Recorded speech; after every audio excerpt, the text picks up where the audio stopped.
So the Switch 2 just got some of its weirdest updates yet, and these new updates are so strange that it honestly feels like Nintendo is just getting lazy at this point. But without wasting your time, let's get into the details in this video. So as you might have seen, a couple of weeks ago, Nintendo decided to release new Joy-Cons for the Switch 2. And I'm not going to spend a ton of time talking about these Joy-Cons because they're not really that interesting. They're just purple and green Joy-Cons that kind of match the theme of the blue and red ones that came with the Switch 2. They're honestly not that interesting, and there's a ton of problems with them, not specifically with the colors, but with the way that Nintendo went about announcing these things, which I'll get to in a moment. But the narrative that I've been seeing around these Joy-Cons are some people who are excited that Nintendo finally released new Joy-Cons.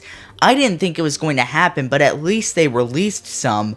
But I've been seeing more criticism about these, and there are some good reasons behind it. And one of the biggest things that I've been seeing people talking about are how these colors just are not that exciting, and there are even some re-renders I've been seeing people make where they kind of change the colors around so that they actually look more prominent, which would look a lot cooler than just having the colors under the control stick and on the magnetic part of the Joy-Con, which is what Nintendo is doing. But the thing that I find interesting is that Nintendo couldn't even make a second color. It's just one new set of colors that are kind of okay looking, but they don't really match up that well. And it doesn't really make sense because the Switch 1 had a ton of Joy-Con colors. It launched with two, the gray and then the blue and red. And there were other ones announced, and they're still on shelves today, like the blue and yellow, the pink and green.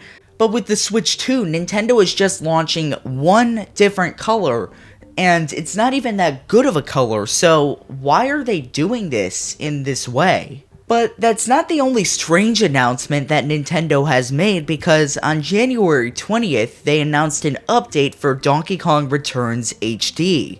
And this is one of those classic Nintendo updates that just confuses the heck out of me because it makes no sense why they are doing this. On one hand, you have the Switch 2, which has a total of 3 exclusive games. That's it, just Mario Kart World, Donkey Kong Bonanza, and Kirby Air Riders. And it's not like they're all that unique either, because 2 of those games are both in the racing genre. And then Nintendo is over here releasing an update that nobody asked for a game that nobody really wanted. Donkey Kong Country Returns was originally released on the Wii, then ported to the 3DS, and now is on the Switch.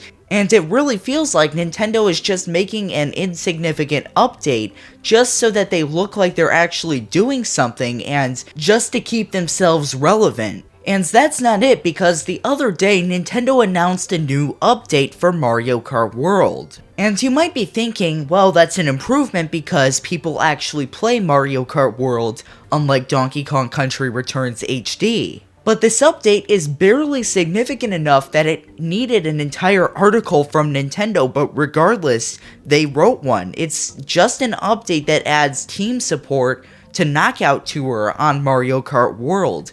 Something that I already thought was there, and I guarantee you hardly anybody is going to be using this. But just when you thought that Nintendo was done announcing random stuff that nobody asked for, just earlier today at the time of recording, they announced a trailer for Super Mario Bros. Wonder Meetup at Bellabelle Park, which was the Switch 2 edition for Super Mario Bros. Wonder that Nintendo announced back in September. And I'm not gonna lie, it does look pretty interesting, but it's not worth the $20 price that Nintendo is asking.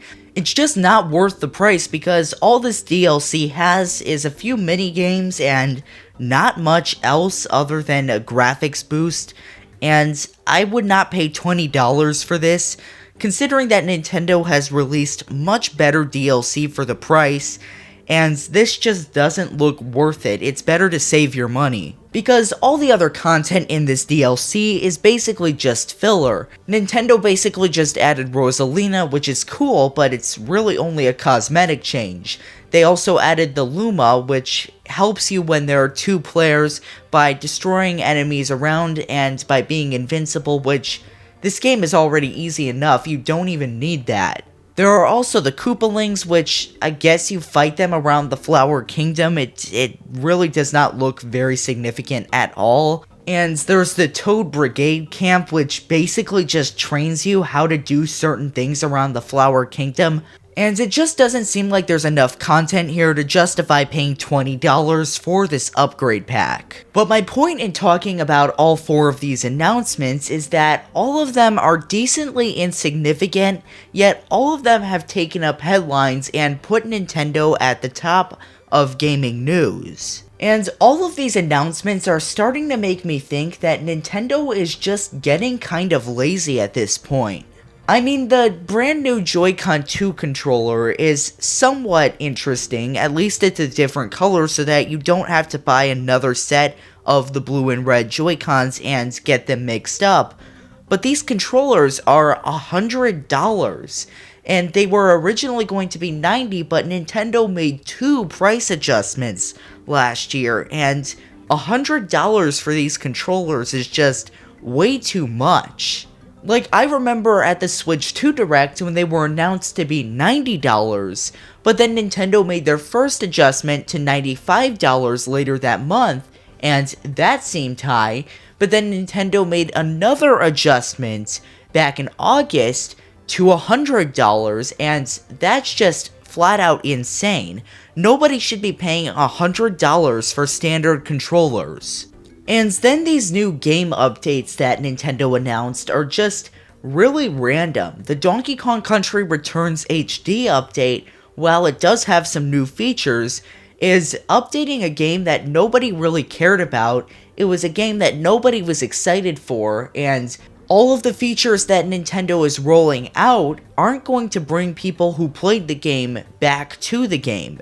It feels like Nintendo would have been better off spending their time actually developing an exclusive for the Switch 2 that people are excited about. The same goes for the Mario Kart World update, because I honestly don't know why Nintendo felt like they had to spend time updating that game with such a useless feature. And the announcement regarding the Super Mario Bros. Wonder Bellabelle Park DLC is just interesting to me, because it feels like that would have been better saved for a February Nintendo Direct, which is something else that I'm curious about, because it seems like Nintendo's announcing a ton of things that they usually would put into a Nintendo Direct.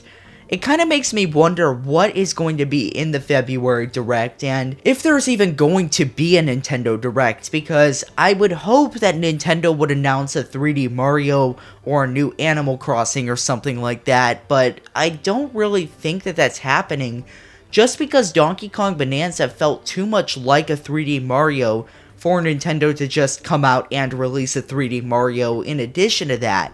And then we just got the update for Animal Crossing, which is another confusing thing that Nintendo has done recently. But anyway, if you enjoyed this video, don't forget to like, subscribe, and hype the video if you're watching within the first 7 days, and comment down below what you think Nintendo is going to do next.